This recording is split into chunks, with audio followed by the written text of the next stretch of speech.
بسم اللہ الرحمن الرحیم۔ السلام علیکم۔ آج تک اپنے شوہر کی ہر برائی کا پردہ رکھا، مگر اب مجبور ہو کر اپنا دکھ اور تکلیف بیان کر رہی ہوں۔ یہ مت سمجھنا کہ میں اپنے شوہر کو بدنام کر رہی ہوں۔ بات دراصل یہ ہے کہ میرے شوہر کو بچپن ہی میں جناتی اثر ہو گیا تھا۔ ماں باپ نے علاج تو کروایا، لیکن شادی کے بعد وہ چیزیں مجھ کو ڈراتی رہیں۔ پھر بچے ہوئے تو ان کو بھی ڈرایا۔ جب میری شادی ہوئی تو مجھ کو پتہ چلا کہ میرا شوہر ٹھیک کردار کا نہیں ہے۔ پھر میں نے اس کو اپنی آنکھوں سے دیکھ لیا کہ اس شخص کو کوئی شرم و حیا نہیں، کوئی غیرت نہیں۔ کوئی بھی بچی، لڑکا یا لڑکی اور یا کوئی عورت، ہر کسی کے سامنے اپنے کپڑے اتار دیتا ہے۔ شادی کے شروع میں میری چھوٹی بہنوں کو باغ میں لے گیا، سیر کے بہانے، اور ادھر نہایت گندی تصویریں دکھائیں۔ وہ چھوٹی سی تھیں۔ اس نے گھر میں آ کر امی کو سب بتا دیا۔ پھر میری امی کے گھر ہی میرے ابو کا تبند باندھ کر میری بہنوں کے سامنے بیٹھ گیا، جسم کھول کر۔ پھر ایک دفعہ نہایت گندی تصویریں موبائل پر لا کر کمرے میں رکھ کر چلا گیا، اور میری چھوٹی بہن نے دیکھ لیا۔ یہ بات اس نے مجھ کو اب بتائی ہے، جبکہ وہ جوان ہو چکی ہے۔ یہ کچھ ہی عرصہ پہلے کی بات ہے کہ امی کے گھر جاتا ہے، پینٹ کی زپ کھول دیتا ہے تو پھر میری بہن کو کہتا ہے کہ مجھے کھولنے کی عادت ہے، کسی سے ذکر مت کرنا۔ یہ تو رہے میرے میکے کے حالات۔ اب میرے حالات سہنے۔ ہمارے پہلے گھر کے ساتھ میں کرایہ دار تھے۔ ان کے لڑکے کی عمر 15 سال تھی۔ موبائل کے فنکشن کا ماہر تھا۔ میرا شوہر موبائل پر میری تصویریں کھینچ کر اس کو پکڑا دیتا اور کہتا کہ اس کی مجھے سیٹنگ کروا دو، اور میرا شوہر کہتا ہے کہ بہت بڑے گلے پہن کر دوپٹہ اتار کر گھر کے کام کرو۔ ایسی حالت میں مجھ کو میرے چچا سسر نے اور ان کے بیٹے نے دیکھ لیا۔ میرے شوہر نے اور بھی بہت سی غلیظ حرکات میرے ساتھ کی ہیں۔ اس کا ذہن یہ ہے کہ جب ہم میاں بیوی حق زوجت ادا کر رہے ہوں تو لوگ ہمیں دیکھیں۔ کمرے کی لائٹیں جلا کر، کھڑکیاں کھول کر میری تصویریں بناتا ہے، اور پھر مجھ سے کہتا ہے کہ کوئی بھی نہیں دیکھ رہا۔ حالانکہ ہمارے گھر کے باہر سڑک ہے اور وہاں ہر وقت ٹریفک چلتی ہے۔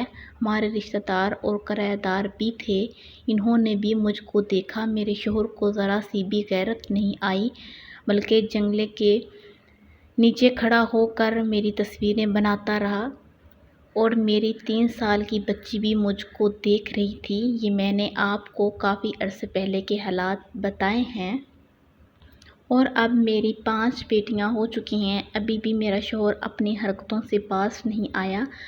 اب سے مجھ 6 ماہ پہلے کی بات سنیں۔ میرے سسرال والوں نے اپنے گھر میں اپنی بیوہ پھوپھی کو رکھا ہوا ہے۔ اس کی سب سے بڑی بیٹی، جو اب جوان ہو چکی ہے، جب سے وہ چھوٹی تھی اس کے ساتھ بھی غلط حرکتیں کرتا تھا۔ اس کے سامنے ہی بہرنہ ہو جاتا تھا، اب بھی اس کی جان نہیں چھوڑتا۔ ویسے تو اس کو اپنی بیٹی کہتا ہے۔ ایک دن وہ کپڑے بدل رہی تھی اور میرا شوہر اس کو اوپر سے جھانک رہا تھا۔ اس لڑکی کے گھر والوں نے دیکھ لیا۔ لڑکی کا بہنوئی، جو کہ اس کا چچا زاد بھائی بھی ہے،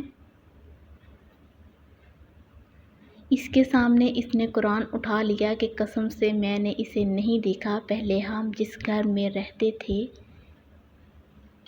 ان کے ساتھ کے گھر میں ایک لڑکا تھا جس کا ذکر میں پیچھے کر چکی ہوں۔ اس کے بارے میں بھی اب بات نکلی ہے کہ میرا شوہر اس لڑکے کے ساتھ برا فعل کرتا ہے۔ حالانکہ یہ وہ لڑکا ہے جس کے بارے میں میرے شوہر نے مجھے بتایا کہ تم کو نہاتے ہوئے اس لڑکے نے دیکھا ہے، اور جب تم گہری نیند سو رہی تھی تو یہ تم کو چھیڑ رہا تھا۔ میں نے اپنے شوہر کو کہا کہ تم نے اس کو دیکھا تو تم کو غیرت نہیں آئی؟ تم نے اس کو کچھ نہیں کہا؟ یہ تو خدا جانتا ہے کہ میرا شوہر جھوٹ بولتا ہے یا سچ، مگر اس لڑکے نے، جبکہ ایک رات میرا شوہر گھر پر نہیں تھا، فجر کے وقت اس نے میری عزت پر ہاتھ ڈالا تو میری آنکھ اسی وقت کھل گئی۔ یہ بات میں نے اپنے شوہر کو بتائی۔ اس کے باوجود میرا شوہر اس لڑکے کو گھر لاتا ہے، وہ بھی آدھی رات کو۔ جب ہم کو اس کا پتہ چلا تو کہنے لگا وہ مجھ سے CD لینے آیا تھا۔ کیا میرا شوہر کو اتنی غیرت نہیں آتی کہ اس لڑکے نے میری بیوی کی عزت پر ہاتھ ڈالا، اور جبکہ میری 5 بیٹیاں بھی ہیں۔ جب یہ ہمارے گھر میں رہتے تھے تو ایک دن میرا شوہر اس لڑکے کو کمرے میں لے کر گیا اور مجھ کو شک ہوا۔ میں ان کے پیچھے گئی اور دروازہ نوک کیا۔ جب میرے شوہر نے دروازہ کھولا تو کہنے لگے کہ میں اس سے دوائی لگوا رہا ہوں اور ٹی وی کمرے میں تھا۔ پھر ایک دفعہ کافی عرصے پہلے کی بات ہے، کسی آدمی کو گھر لے آیا